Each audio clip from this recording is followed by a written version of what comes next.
This is a Fox News alert. Again, Robert Mueller has submitted his report on the Russia investigation to Attorney General William Barr. The special counsel has been probing alleged Russia interference in the 2016 election for the past 21 months. The move now setting up a potential showdown over how much of it will be made public.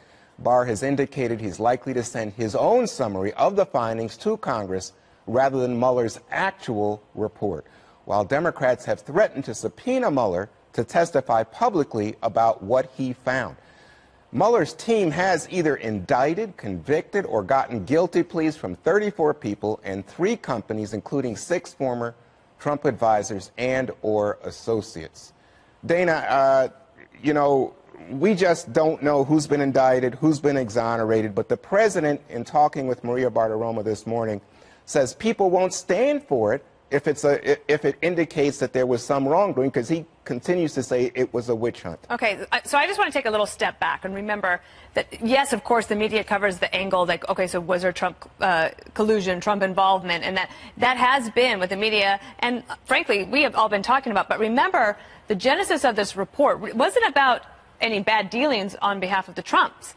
It was about the Russians, right, and influence and attempted influence and basically trying to disrupt our elections. And we know from our intelligence agencies and from the Department of Homeland Security that those efforts by the Russians continue to this day, and we are headed into a very important election. So setting aside what it says or doesn't say about how Russia tried to get involved with these people, if there was involvement, et cetera, I think that this report could actually be quite instructive about what we need to do to protect our elections going forward, like how big that threat is. I think that's even more important than anything else, because we, obviously our country is surviving. We're not in a constitutional crisis, but going forward, if people don't trust the outcome of an election, then it really could all fall apart. That's a great point. Oh, thank you. John Roberts is with us now. John?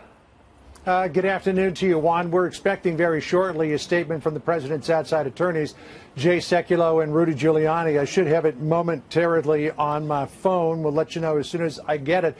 Earlier this morning, the president said he had no idea. He was in the dark like the rest of us about when this report might come out, but he did his best as he was leaving for Mar-a-Lago this morning to discredit the Mueller investigation yet again, and whatever the contents of the report might be, again saying that there was no collusion and that there was a witch hunt.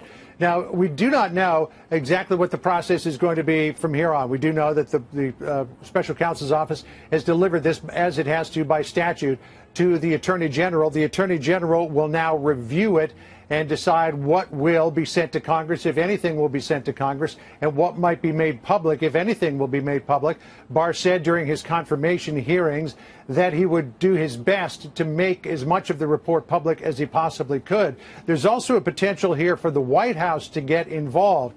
If there is no material in the report that is subject to executive privilege, the White House might not ask to see it. But if there is material contained in the report that is subject to executive privilege, Pat Cipollone, the White House counsel here at 1600 Pennsylvania Avenue, may put in a request to the Department of Justice to review it, to either waive executive privilege on the items that might be included in it, or to request redactions of the Department of Justice, and then it would be up again to William Barr, the Attorney General, and his team to make those redactions or decide if the redactions are necessary before anything was released to Congress and then to the public. It's also possible, because don't forget, this is all within the same branch of government. The Office of the Special Counsel is appointed by the Department of Justice, which is part of the administration. So this is all under Article 2 of the Constitution, and it would be within the president's purview and his authorization to request to see this report before it goes to Congress. I'm told that that's probably the least likely scenario, but for now, this is in the hands of the Attorney General, and we'll see what William Barr decides to do with it. The president said this morning that he has full faith in the Attorney General and that he believes that he will make the right decision on what to do next. Juan? John Roberts at the White House. John, thank you very much. Again, to recap for those of you just joining, the Robert Mueller report has been submitted to the Department of Justice. It's now in the hands of Attorney General William Barr. Now we're joined by Catherine Herridge in our Washington Bureau. Catherine? All right, just in a few minutes, I'm going to head down to the Justice Department, but we've got some information about kind of the tick-tock of events over the last hour. We have confirmed that a letter was sent to the chairman and ranking members of the Senate and House Judiciary Committees notifying them that the special counsel Robert Mueller investigation was completed. Let me just read for a second from that text. It says, quote, Special Counsel Robert Mueller III has concluded his investigation of Russian interference. But this is the important part. Attorney General William Barr says, quote, he may be in a position to advise you, the committees, of the special counsel's principal conclusions as soon as this weekend. So this is the first time that we've had an indication that the Attorney General may be able to move very quickly in terms of releasing some information and the findings to Congress. What's not in the letter so far that we've seen is a timetable for a public release. This whole process now will be governed by something called 28 CFR 600. That's the Code of Federal Regulations. It's very explicit that the Attorney General receives a confidential report and that there has to be notification to Congress of the findings. It's a little more vague on whether that's a summary from the Attorney General or whether he can include some of the raw data, if you will, from the Mueller report.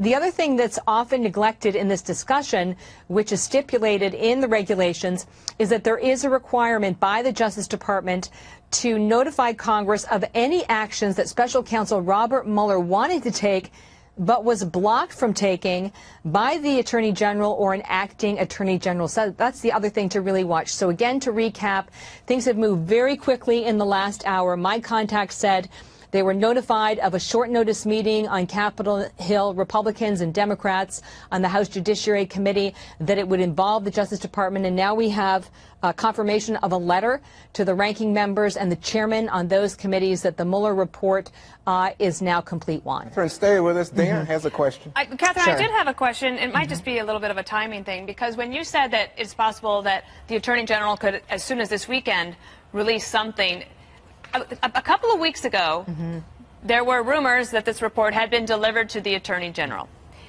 Do you think it is possible that that is true, that the Attorney General has had this report, and that is why they're making this announcement late on a Friday night, and that they think that they could turn around something? Because it doesn't seem to me, if he was actually just receiving it, that he could turn something around that quickly by Sunday.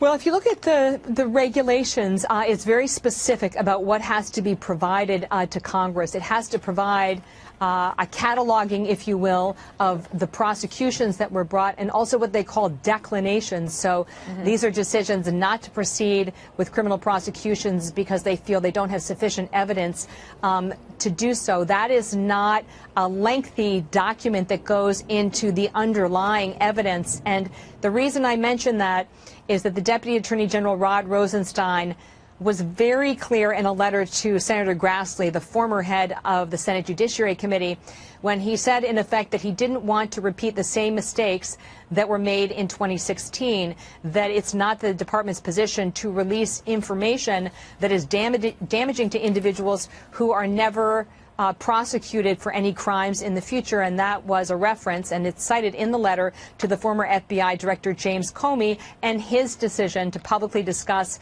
the findings in the Clinton email case, but then to recommend against criminal prosecution. So the long answer to your concise question is that when you look at the regulations, it's entirely possible to deliver sort of the bare bones of what's required in a very short time frame. The unknown in all of this is whether the Attorney General William Barr will in fact go further, because he has some discretion to provide additional information, and that he also feels it's within the public interest to do so. And that really was at the heart, if you will, or the main element of his testimony during the confirmation hearings, that he pledged to do that to the extent that he was able. Dana. Catherine, thanks. We told you about this story. That high school student from New Jersey says he was rejected from the National Honor Society because of that T-shirt where he seems to support President Trump. You know, I had the grade requirement, I had the community service requirements. You checked all the boxes. I checked all the boxes. When I posted the Trump quote, all of a sudden it became a huge problem, and I was not representing the ideals of the class, and I had a character issue. Well, he got a very special invitation from the White House where he had the opportunity to attend President Trump's executive order signing protecting free speech on college campuses. That student, Boris Kazenko, joins us now. Boris, thanks so much for being here. Thank you for having me. I got to ask you first, what was it like to go to the White House?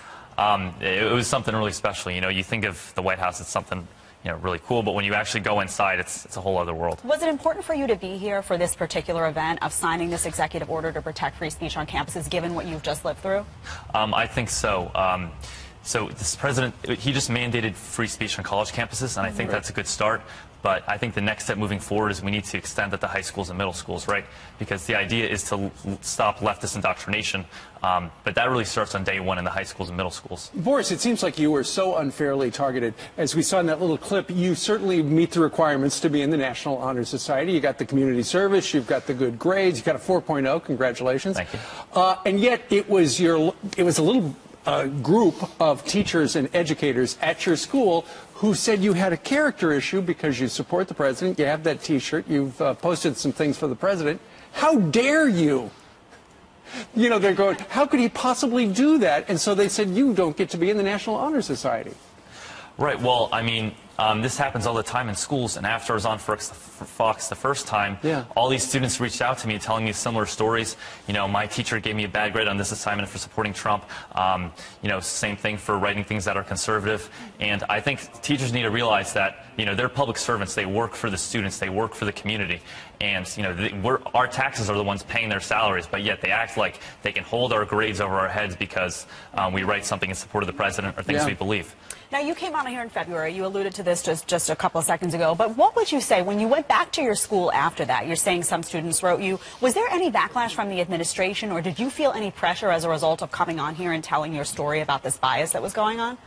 Well, I think that's something you always have to consider, and that's something that's always brave. kind of Very brave of you. Thank you. But at the end of the day, you know, this is our fight, and you know, this is our generation. We're the ones that need to fight socialism and free speech. Since we can't vote, writing in our papers and speaking in the classroom is the only way to do that. And because you went to the White House during a school day, you had to get permission from the school, and they denied you, right? Right. You know, to go to the White House. To go to the White House. You know, the choir class at the end of the year, they get to go to Six Flags, and that's all good. But the Trump administration, that's not a excused absence. Real quick, 2020, first time you're going to get to vote. Who are you voting for? Trump. But hold on a second, Jed. In 2040, he says he's running for president. I know. Right, well, we have to keep the legacy going, you know. Watch out, world. He's serious. He's not messing around. All right, Thank you Boris, so much. Thanks for stopping by. Good luck to you. Appreciate it.